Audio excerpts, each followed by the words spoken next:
Hello and welcome to another edition of No Nonsense with Pamela Wallen. Well, if there's one thing the world is learning, don't taunt Donald Trump. The critics were calling him the taco president. Trump always chickens out. Then wham, he came back with a hammer and put tariffs on a lot of products and countries, including ours, doubling the tariff on steel and aluminum. So this is now the question again in Canada. What do we do? Should we retaliate? We're in the middle of trade negotiations. Should we bide our time? So one of the people that has really been speaking out on this, not a fan of retaliatory tariffs, is Ian Lee, professor of strategic management. I think we need a little bit more of that in both Ottawa and Washington. Professor of strategic management at Carleton University Sprott School of Business. Great to see you, Ian. How are you? My great pleasure for inviting me, Pamela. It's really good to talk about these very important issues. It's really important. I mean, that's kind of the thing, that when all is said and done, for all of the wrong reasons, perhaps Trump has made us deal with what we have to deal with as a country. Absolutely. And that's the irony about him is that exactly. It's stunning that, I've been teaching for 38 years. And Pamela, just as a sort of a sidebar to this, I started in 1988 with my tenure track offer, and I'd been on the job, I don't know, like a month, probably less than a month. And then the urgent call came out from community groups around Ottawa, Eastern Ontario.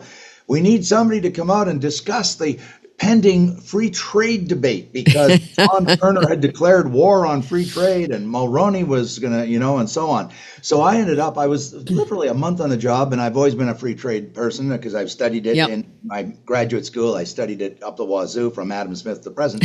So I did go out and speak out very strongly. In fact, I debated Maud Barlow quite several times. I remember all of this. Okay, I remember. and why I'm bringing that up is that why I've been such a strong pro-free trader is that free trade is the antithesis of protectionism. It's the antithesis of tariffs. I mean, they're not separate, disconnected subjects. Right. And so we've known since literally Adam Smith 250 years ago, but especially since the GATT, which was established at the very end of World War II, which was designed to reduce protectionism and reduce tariffs because it contributes to enhanced standard of living for everybody. And it is a win-win proposition. And so I've been I've been supported every free trade agreement or discussion since '88 until now, because we've had multiple agreements with other countries. And so why this is so important is that this is really going backward. This is really hurting us. It is going to drive down our standard of living, and not just ours, the Americans, the Europeans, and everyone else. And so when I hear people saying we got to do retaliatory tariffs, we got to punch that Donald Trump in the nose, I keep saying, good God, people, you're talking about, my late mother, who grew up in Saskatchewan, by the way. Pamela, good. She grew up near Elfrost, which is near Wynyard. And it's about, I'm going to say, 12 minutes from where I live. Yeah. I did not know that. And this is a true story. She grew up in the Depression and in the Great Depression and on a farm.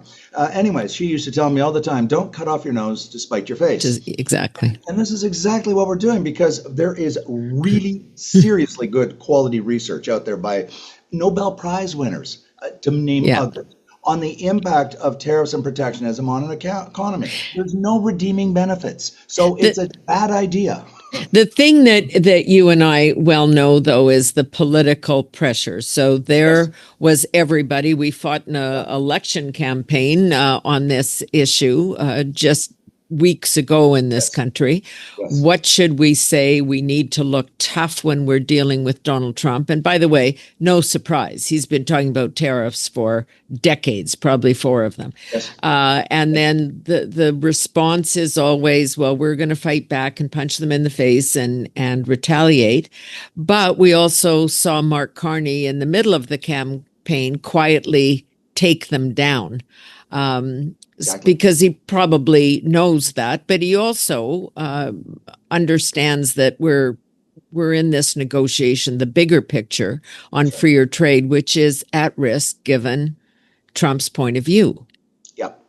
I do agree, and I've had, believe me, emails from complete strangers saying, "Don't you understand? He's not going to negotiate with us. You know, he's crazy, he's erratic, and that sort of thing." Well, first off, I don't believe that he won't negotiate with us because he Yeah, already did one in I 2017. I So the agree. record, so Yeah, that we can take that argument off. And then yeah, the argument is, well, you know, we can't trust him. Well, that's only if we don't have an agreement that's going to appeal to American self-interest. And we know what the American self-interest is, not only Trump's, because he's given so many speeches on this, but the USTR, the United States Trade Rep, has been publishing a report in the US Congress literally since Bill Clinton.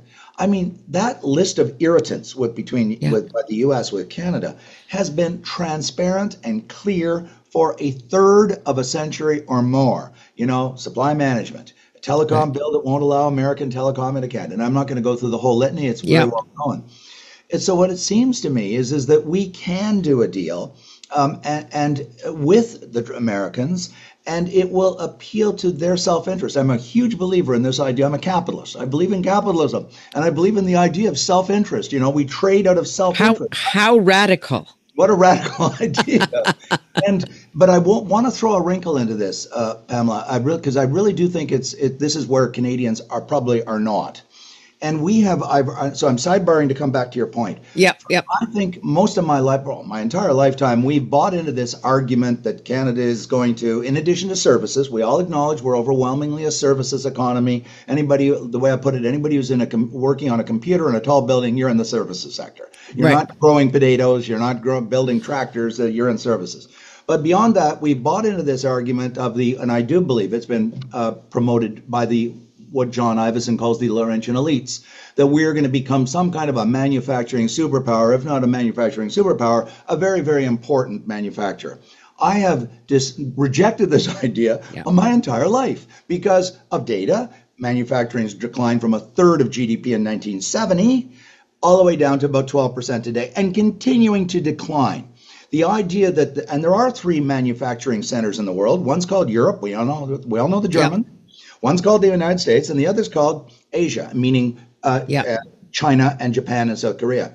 The idea I've been saying for 30 odd years, the idea that we're going to go in with any kind of serious, other than US with the trade pact, with the auto pact, that we're going to be able to start exporting large vehicles, F-150 trucks and 2-ton Lincoln Navigators to Europe or to Asia. The only people that can advocate that are people who've never been to Europe or Asia, because if they do, they'll know they all drive little tiny small cars over there. And I've been teaching in both regions since 1990. So it seems to me we've got to pivot to natural resources writ large, not just oil, not just natural gas, but that's huge. How about potash from Saskatchewan, nuclear fuels? That's where and what do the Americans need? They need our resources. They don't want our cars. He said so. We don't want your cars. We've got to look, the self-interest of the states is they don't have critical minerals. China does, and it has them by the neck, by the throat hold. This is do a deal. This is always, and I think it's true of in any negotiation or any relationship, but it's particularly true in dealing with the Americans. You've got to be an answer to what they perceive to be a problem. See a need, fill it. That's what these relationships are about. This is the most transactional guy in the world. Yes. So we have to present transactional answers. Yes. I just looked at the report came out last week. I always look at government statistics, whether it's OECD or StatsCan or, and so forth, because I find the data reliable. The IEA has a new report out, International Energy Agency, a UN body, and it's called Report on World Critical Minerals. And I love looking at the graphs because you can just see instantly what's going on. China has, depending on the critical minerals, between 90 and 98% world market share. It's just stunning. Then you look at the American data, and they're almost 100% importing of critical minerals. So they're completely dependent on China. And this is, I argue, at the core of a lot of the problems between the US and China. We have some of the largest reserves of critical minerals, but we're not one of the largest producers because our government for the last 10 years, and I'm nonpartisan, I don't belong to any political party, but our government systematically suppressed the development of natural resources in this Canada. Bill 69, the No Pipeline Bill, the tanker ban bill. 48, and on and on and on. And I argue this was to use Kissinger's type of language, this was a geopolitical strategic mistake of biblical proportions by the government of Canada. We Yeah. were shooting ourselves in the foot because this is our natural comparative advantage and how we're going to have a deal with the States. It's not by trying to save the auto sector.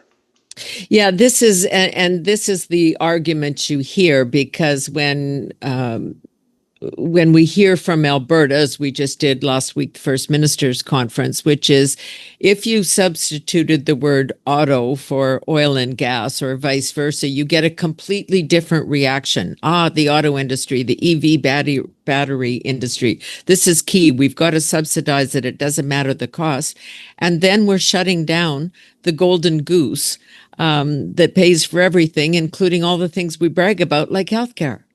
Two more quick metrics that just, as far as I'm concerned, they completely prove this. I looked up the top 10 export industries, StatsCan data, dollars and, okay, just pure dollars of exports. 7 of the 10 biggest export industries from Canada are not manufactured goods. They're natural resources of various types, minerals, timber, oil, gas. That's stunning. The second metric, Stephen Gordon at Laval University, an economist, did a study about 15 years ago, just looking at where did the prosperity come from the last quarter century. It was overwhelmingly from oil and gas and natural resources. Trevor Thome, a very smart young man, an up-and-coming superstar at University of Calgary, did a similar study only last year, and he found that overwhelmingly our increase in our standard of living came from oil and gas and the natural resources sector. It did not come from automobiles. I just want to put one more point in, though, because before we run out of time, because I really think this is important. I've had this debate so often with so many people at the Department of Industry, Trade and Industry Canada, only 2 kilometers from downtown Ottawa, and I know a lot of these people. Oh, we have to have a manufacturing sector. I said, look what happened with Bombardier.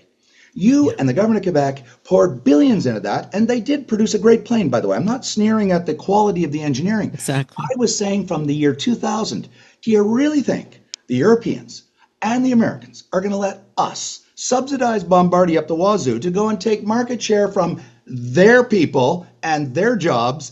And I said, predicted in 2000, that Airbus and the European government was going to retaliate against Bombardier, and the Americans and Boeing were going to retaliate because they were not going to let us take significant share in the wide-bodied commercial jet market. Right. It's exactly what happened. And the idea that we can build battery plants and that the Chinese, because they build battery plants, and the Europeans build them and the Americans do, that they're going to say, oh, come on in, Canada. We love you. Come on in and take our jobs away from us. They're not going to let that happen. Well, and the thing that always makes me a bit crazy on this is when we do these deals and we subsidize foreign companies to come in to build an EV plant, we don't even get a chunk of the intellectual property that's the valuable thing. Anybody can make a battery in a plant, but we don't keep the valuable stuff. So it's good money after bad, and then they close the doors and move south anyway.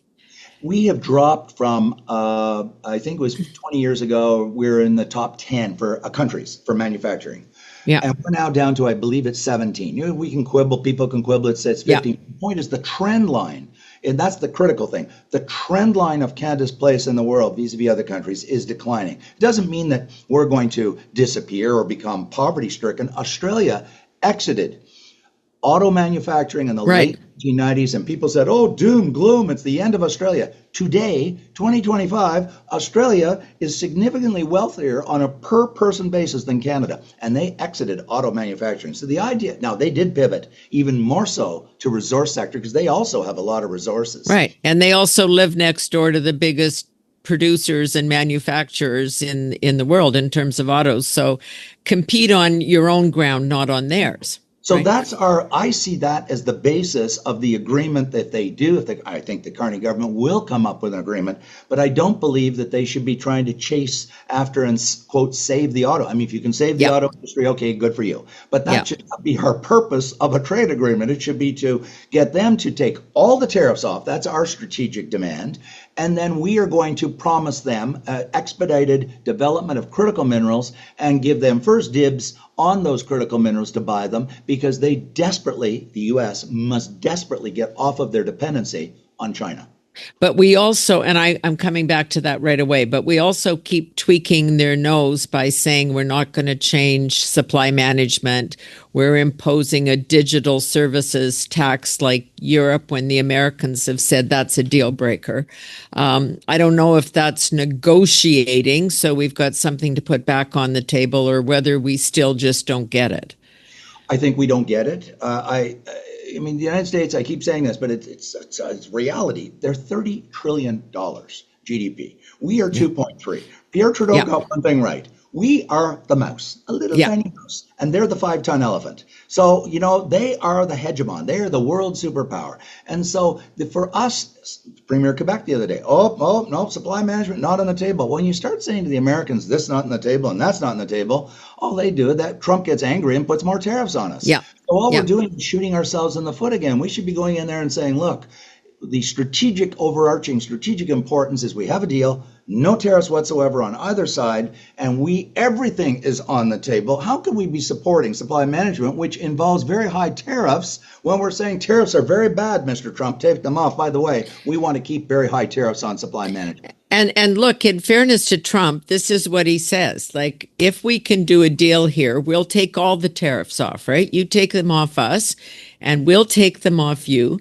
And so we should actually hear that. In these discussions. But let's put this in the larger context. So what Trump seems to be focused on, for all the obvious reasons, is China, because that is where the manufacturing has gone, and he does want to repatriate some of that part of his economy and create some jobs, the Rust Belt, all of the other things he's dealing with. China doesn't seem to be. There was lots of talk that there was going to be a conversation this week or in the near future between Trump and Xi. It seems that the Chinese aren't answering the phone. I agree. There's no question that there is a colossal war. I mean, many people have been talking about this between these two hegemons.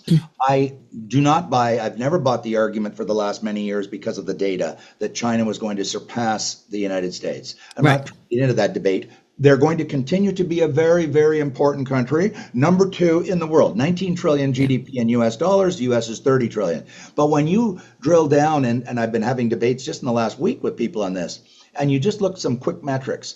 What's the largest the country that attracts more foreign investment than any other country in the world? The United States has been number 1 for over 100 years. So why is that important? Because wealthy Chinese and wealthy Germans and wealthy Russians and wealthy people everywhere, where do they want to go? America. They are voting with their wallet and their feet that it's the best place in the world. And so you look at R&D per capita, you look at investment in ICT per capita. U.S. dominates the world, and China is very strong, very important. I've been teaching there since 1997. I admire them enormously, other than their government and their human rights. I don't mean that. I mean I understand. Discipline. But the idea they're going to surpass them, I don't think is credible. But they're still having this fight over I think it is for dominance over the 21st in the 21st century. And so how it's going to end up, I don't know. But this idea by some people that we can somehow just pivot away from the United States, which I just think is silly. Yes, we can reduce our dependency, but the idea that we can stop dealing in any meaningful way with the U.S. is just delusional. Well, we are both old enough to remember the conversation promoted by Pierre Trudeau, the first Trudeau prime minister, when he talked about the third option. And we weren't going to deal with those big bad Americans. We were going to trade with Europe. Okay. That really didn't work out so much. And in recent times, when the Europeans have reached out to us for help, like on energy, when they were trying to reduce their dependence on Russia, we said, oh no, there's no business case there, and our focus is on the environment and not on these issues. So good luck. See you around. But we can't do both, right? We've got to focus on one or the other. I agree completely again. And I think, coming back to what I mentioned earlier, I think we bought into a claim that was ideological rather than evidence-based, that manufacturing was going to be the second important part of the Canadian economy, not resources. For the last 30, 40 years, especially in the last 10 years, natural resources were demonized as dirty, low tech. The economy of the 19th century, hewers of wood, drawers of water, whatever that phrase is. And they don't realize if people who are actually evidence-based and study industries, as I do in the strategy capstone course, and you drill down, natural resources is way more technologically sophisticated than manufacturing. I mean, they're doing drone technology, surveillance, satellite technology. They have world-class geological engineers. And so what's going on, and not just oil and gas, I mean, agricultural science out in the West, in your part of the country, it's just very, very sophisticated stuff. And so this idea that natural resources is low-tech in the past is just factually wrong. It is anti-evidence based. In fact, the Laurentian elites haven't, I think they're in a bubble here in Ottawa, Toronto, and Montreal. I know I've lived here all my life, but I do study data as much. You get out of the bubble once in a while. I get out of the bubble. I go across Canada. I go around the world. And the other thing, I think this is really important, Pamela, the rest of the world does not want our manufactured goods. They want our resources. The Chancellor couldn't have been more clear. We don't want your cars. We want your liquefied natural gas. The Japanese Prime Minister said the same thing. So did the South Korean Prime Minister. And yet we were in deep denial of the needs of these countries, these enormous economies. Europe is the third largest region economy in the world. It's at 17 trillion. And they said, we want your resources. And we said, no business case, which was nonsense because Biden was approving it almost the same day as Mr. Trudeau was rejecting it. So what do we do about this issue? Because the words and the rhetoric from the new Prime Minister, from Mr. Carney, and he too has lived around the world and has a larger view, and he talks about Canada being an energy superpower, and we're going to, be the largest economy in the G7, and et cetera, other than the political strategy of over-promising and under-delivering, which is sometimes an issue. I'm just wondering if we're not going to change those laws that you referenced, the Bill 69, the Bill 48, all of the regulatory restrictions that choke off this development and scare away investors, then how are we going to become an energy superpower? I'll be very blunt. I don't think we will if we don't. I actually think Mr. Carney, who's a very smart guy. We all know that. Yep. And he reads data and he's studied economics and he's an economist. I think it must be coming over the summer months to almost a crisis point, a tipping point in his head. And he is going to see that fork in the road. And that fork in the road is either we do execute on these promises of energy superpower, which will involve some tough choices. Where he's going to have to run over top of objections. The Premier of BC. He's going to have to possibly override the Premier of Quebec, maybe some Indigenous groups. He's going to have to start thinking, I believe, invoking Section 9110, federal undertaking, and saying, I'm sorry, the the good of this country is so overwhelming, I cannot allow provincial parochial interests to sabotage the greater good of Canada. He's going to have to start, I think, talking like that. I'm not as you know, I'm a capitalist. I'm a real pro-business person. But I thought it was very instructive going back to Pierre Trudeau. He's not afraid to use confrontation to get what he wanted. We may not know exactly what he wanted. And so my point is, it's not all going to be lovey-dovey. Yes, it was last week in Saskatoon when the premiers met, but at some point he's going to have to engage in some constructive disagreement and challenge those premiers who are trying to block what will be needed to become an energy superpower. Because if we don't, then we are going to have this permanent crisis with the United States, in my opinion. And secondly, we're not going to pivot and restructure the Canadian economy, which is in very bad shape, notwithstanding what some people think. When you look at the fundamentals, and David has looked at this, C.D. Howe has looked at this, our productivity is collapsing. I mean, Yeah. Carolyn Rogers, in that wonderful speech she gave a year ago, Time to Break the Glass, she Yeah. summarized the problems. We have profound structural problems, and huge capital investment in natural resource sector will go a long way to addressing those fundamental problems that we have in Canada. I actually want to ask you about that, but first I'm just going to say the political pressure. In the first place, Mr. Carney took over a party that for 10 years has let some of those, obviously created some of those economic circumstances, but also has a very powerful left-wing core to it, and he still has Mr. Guilbeault in his cabinet. And this is the problem with politics. There's the right and sensible thing to do if we're going to play to our own strengths, which are natural resources. And then there's surviving the next vote. Yes. I'm not just agreeing with you to be pleasant and polite as a good Canadian, Pamela. I wrote an op-ed in 2014, published in the Ottawa Citizen, and I called it "The Decline of the Death of the Blue Liberals," and something like that. That was the title. Title on it. And Maurice, the Deputy Speaker of the House of Commons, who I've known for years, he tragically died of Lou Gehrig's disease. Yeah. And he was a Blue Liberal. And he said, Ian, I don't agree with you. I said, look, Mr. Trudeau is very, very clear. This is the red wing of the faction of the Liberal Party. It's in the ascendant. And I said, I think it's going to cause you great damage because he's going to roll out a lot of policies. So this is just a recognition of what Mr. Trudeau did. And fortunately, I don't think Mr. Carney is a red Liberal. He is a Blue Liberal. But my point is, I'm agreeing with you. He's going to have to, I think, at some point, be willing to confront and overrule red Liberals who will try and stop. I mean, starting with Guilbeault's comment just a couple of weeks ago, there's no need for a pipeline.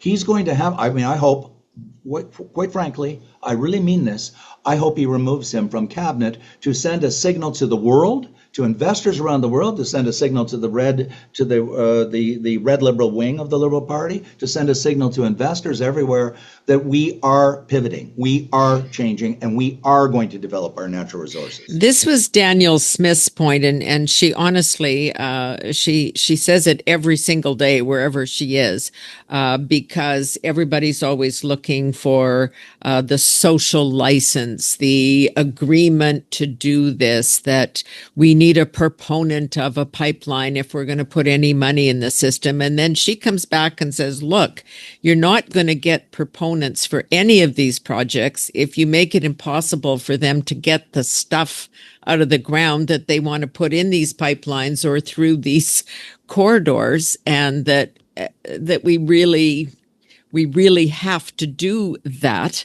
Right. This is, so it's not that people don't understand the sides of this argument. It's really clear, and we talk about it almost every day. Exactly. And I have been a very strong critic of this idea of social license. I've objected to it from almost the minute it came out because I think it's anti-democratic. Progressives like to talk about, the anti-democratic forces in society. The very idea of social license is anti-democratic. We do have a thing called social license. It's called elections in Canada. That's exactly. Social license. You want to know where your social license is? Look at Parliament. They have the social license from we the people. It's not an unelected, small, tiny group of environmentalists. And I'm not saying that they don't have the right to, I talk about this in class. Of course they have the right to, be put forward new ideas, and that's great. That's freedom of speech and all that good stuff. But that does not give them a veto, a tiny, tiny number of people, a veto over Canadian public policy, and that emasculates premiers and prime ministers. They are elected to lead, and it is the role of the prime minister to lead, and he can't hide behind a fig leaf of social license because he just doesn't want to make the tough choices. To govern is to choose, as Pierre Trudeau famously said, and it's now time for Mr. Carney to make choices and make tough decisions. Where do you think we are on the continuum here? Because as you quite rightly noted, the productivity situation, I don't know, we're half of what the US is. We're just not functioning as a modern, healthy economy at this point. So that keeps going down. The Bank of Canada warning about unemployment because companies just aren't investing. Why would people come here and put their dollars on the line if they don't know that it will go anywhere? At what point do we, without really a radical activity, as you've described, the prime minister basically saying, I'm in charge and I'm going to do it. I'm going to run a little roughshod over you. At what point is it too late to make that? Are we close? Are we? Yeah. I don't think we're close yet, but we're certainly going in Okay. the wrong direction. I've been talking about this for about the last 10 years. I even coined a phrase, I don't think it's very profound, called the Argentinization of Canada. Yeah. I've been fascinated by Argentina. I've been there, by the way. And, Yeah, me too. in 1918, Argentina was wealthier than Canada on a per person basis. So we're not Yeah. playing games with bigger populations, smaller populations. Right. It was an extraordinarily wealthy country. And it took them over a half a century under Juan and Isabel Perón to run that country down from a high income first world country to being a poverty stricken third world basket case. And for Yeah. those who think that language is extravagant, I looked up the GDP per capita to testify before the House of Commons Finance Yeah. Committee last fall. 14,000 USD per person per year. Now, I don't think anybody would argue 14,000. We are 60, by the way, 60,000 in Canada. And we Yeah. think that's not enough. The US is 80, by the way, per person. So my point is that we've got to arrest this and turn it around because we are going down the wrong road. I do believe it can be, we can pivot for specifically on Yep. natural resources. And secondly, we've got to open up the protected economy. The Fraser, people can dismiss the Fraser. It's based on evidence-based stats. 1/3 of the Canadian economy is protected. And Pamela, sorry for being an academic here now, but I am deeply and profoundly influenced by Joseph Schumpeter, not John Maynard Keynes. I Right. believe that the greatest economist of 300 years was Schumpeter. And he said, there's this restless creative destruction. And he said the role of firms, what do they try and do all the time? They're terrified of getting killed by their competitors, so they innovate and innovate. But except you have a protected economy. Yeah. You don't innovate because why should I go and spend all that money? Innovation's expensive. So if I've got a nice, cozy, protected market because Ottawa has kept out foreign competition, foreign telecom companies, foreign agricultural producers, I'm not going to innovate. And that's, I think, at the core, and I think Carolyn Rogers came to a similar conclusion in her speech, Yeah. it's the protectionism that's going on in Canada. So again, it's going to require some very tough decisions. But if we don't, we're going to continue to decline. We hear from people like the original BlackBerry guys, the RIM guys, and academics such as yourself. We hear it from small businesses in their critiques when we ask the question, which was, where is that innovative spirit? Where is that drive? Like, honestly, when I lived in the US, I used to say this all the time. If there was a pothole in the road, somebody on the block organized a group to go and fix it. They hired a guy. They did it themselves. The last people they called were city council or the federal government. Yeah. In Canada, we phone our level of government. That's our first call about everything. We want government to solve every problem for us. And we don't have that spirit, that entrepreneurial spirit of just get it done. Pamela, I couldn't agree more. I testified, as I mentioned last fall, I've testified quite a few times over the years before the House Yes. Finance Committee. But I was talking about this exact issue. And I said, when I hear Minister John Pine, who's a smart guy, I respect him. But when he says it's the role of the government that is not the role of government to develop an innovation strategy. Innovation occurs in the firm, not in the government of Canada or in the city of Ottawa or in the government of Ontario. Innovation is in the value. Sorry for getting academic here. No, it's good. It's good. It occurs in the value chain of a specific company because it sees a threat from some other company that's building a better mousetrap or a better car or a better phone. And so then they say, gee whiz, we're going to get killed if we don't innovate. And the idea that the government of Canada, who doesn't work in industry, they don't have skin in the game, they don't have an understanding. When Trudeau was calling, I'm going to call in the grocery store companies and tell them, Yeah. Trudeau doesn't know anything. And I'm not picking on Mr. Trudeau. No public servant, and I'm in the public service. I'm not anti-public servant. My father was 42 years in the government of Canada. Okay, so my point is that it's not the role of government. Their role is to create an open and competitive economy that is not protected. They are to referee the hockey game, is my favorite metaphor. It is not to own a hockey team or to Right. tell Sidney Crosby when to shoot the puck. And they Yeah. really believe that it's the role of government to make these decisions over battery plants or Bombardier. That is not their job whatsoever. They should be saying, we're going to open up the economy, encourage competition, and there's lots of evidence for this. The United States is the most viciously competitive economy in the world. And Japan was another one. Michael Porter talked about this a lot. He said everyone thought that they Yep. had this cozy protected industry. He said they encouraged vicious competition in the automotive industry. And then when they went to North America, Honda and Toyota, he said it was like they'd gone to the beach. It was just a walk in the park because it was so much less competitive in North America than it was in Japan. China, by the way, has done the same thing in the EV industry. Even though, yes, they showered it with all kinds of, and they probably stole a lot of IP, they encouraged ruthless competition Yep. inside the EV industry, and there were a lot of Chinese companies that failed and went bankrupt. And so we have exactly the opposite. In fact, that word protectionism is Orwellian because we think protectionism is a good thing because doesn't want to be protected? I argue protectionism hurts everybody. It actually hurts us because it makes our companies less competitive and they Yep. become weaker. The last thing we should be doing is protecting any industry because all we're doing is dooming it to failure. Yeah. If it doesn't have to kind of meet the bar and, everybody needs to meet a payroll so they understand at some point how it works.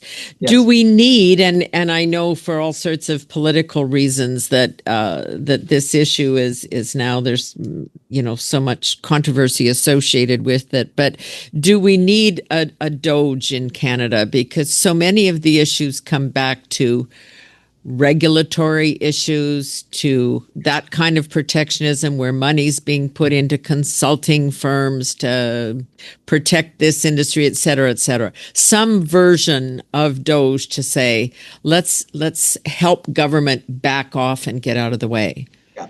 We did have one in 1995. I did a lovely little paper. I'm not patting myself on the back. There were two people at the Treasury Board at the time who were, I don't even know if they're alive now, but they were certainly retired, but they were incredibly helpful. They had all the key data on the downsizing, on the Chrétien government Yep. downsizing. Largest downsizing in Canadian history. Yep. Massive. And that was our own DOGE, right? And Yeah. yes, we do need it. The government of Canada is bloated beyond all imagination at 500,000 people. And the good news, I think, is that the spending that Mr. Carney has promised or will have to undertake to get a deal with the Americans, especially on defense and the border, is so large. In fact, the PBO just came out with a report today Yep. saying it's going to require massive cuts. I agree with him completely. It's going to require massive cuts. So that may be coming yet, Pamela, but it's going to require political leadership from the top. He's got to decide if I'm going to become a very tough leader or am I going to try to make everybody happy and be all things to all people? And you cannot. I mean, I keep quoting Pierre Trudeau of all things. To govern is to choose, and to govern is to make very tough choices, which involves making some people angry at you. And he's just going to have to do that, or he will not achieve.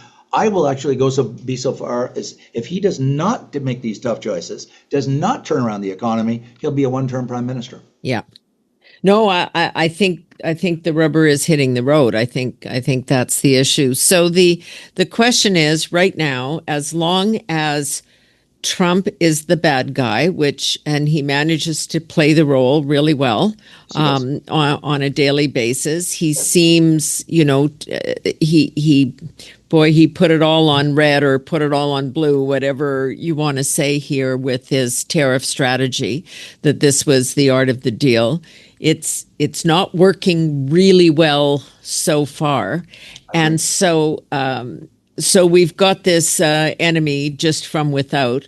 And that seems to be in part a reason for us not to up our game, that we are going to have to spend money to deal with the people that he's hurting in this country. We're going to have to prop up industries that maybe shouldn't be propped up because in the face of what they're doing, my God, our world will come to an end.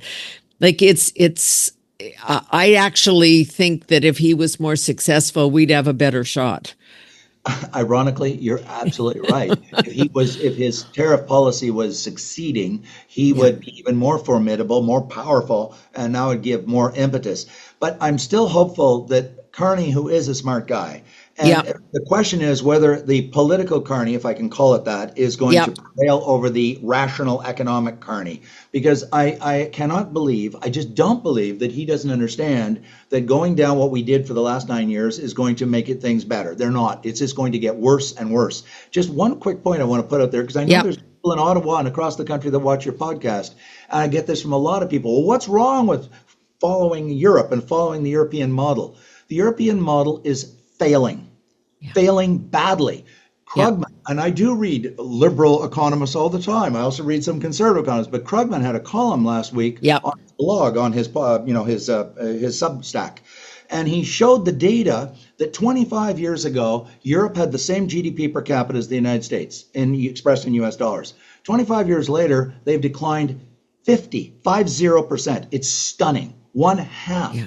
And Mario Draghi, who is a friend apparently of Mark Carney, and Draghi is a PhD in economics from MIT, central bank governor of the European Central Bank, has a report on the European Commission website published there last September. And everybody should read it, because when you read it, and I did, I thought, my God, he's describing Canada. And he's saying that they have a failure of competitiveness, a failure of productivity. He says we're not innovating. We're going down, and America is pulling away from us, and so is China. And so he was saying we're in a national crisis. At least they're acknowledging it. And so I'm hoping that Mr. Carney will have a similar Mario Draghi moment, if I can put it that way, and say, people, hold a fireside speech to the Canadian people and announce radical changes and say, look, we just cannot be going down that road anymore. It's a road to failure. It's a road to Argentina. It's a road to economic decline, and even worse decline than we've experienced so far. So let's not hitch our wagon to the EU. Exactly. I mean, I sure export a few more things. I'm not ever against any exporting to any country. Right. But what I mean is the idea that Europe is going to be our salvation is just absolute nonsense. They are in steep decline. I'm saying that because I know there's senators who will be looking at your podcast who I actually testified in the Senate a couple of months ago. And there were people there absolutely denying when I said Europe is in steep decline. No, it's not. Please, for all those senators, go read Mario Draghi's report. He's the former governor of the ECB, and he's the former premier of Italy. And if you're worried, he does have a PhD in economics from MIT, and he's a friend, I think, a colleague of Mark Carney. Absolutely. Yeah. And the report was devastating about the future direction of Europe. It is going down a steep decline, a very steep ski hill. And there's so many other issues tied in with that in terms of immigration policies and all these other protectionism too. That we have to. The government's making the decisions on what is competitive and what should be invested in when they shouldn't be doing that. That's the role of the private sector, and let capitalism and those companies duke it out and let the best technology or the best company or the best product win in the marketplace, and it determines who are the winners and losers. That's how the Japanese came to dominance. That's how the Americans continue to be the largest and most dynamic economy in the world today. Ian, so great to talk to you. Thank you for the clarity and the wake up call. And I'll see if I can get a copy of that report, and I'll send it around to as many people as I can. Please do. It's a marvel. It really is. Lots of graphs, lots of charts, and he actually shows the decline, and it's in sector after sector after sector. Yeah. And that's what's so astonishing. I'm not even going near immigration. Yes, they have huge problems, but it's in their economic decline. It's stunning. 25 years, they are now one half the average income per person of the U.S. in 25 years. Just scary. It is really steep. Yeah, for sure. Ian Lee, professor at Carleton University Sprott School of Management and a self-declared capitalist. You're so brave to just say that out loud. That takes courage. Thanks a lot. We'll talk again soon. Thanks very much, Pamela. Thank you. That's great. And thanks to all of you for joining us for our conversation today on No Nonsense with Pamela Wallin. We'll see you soon.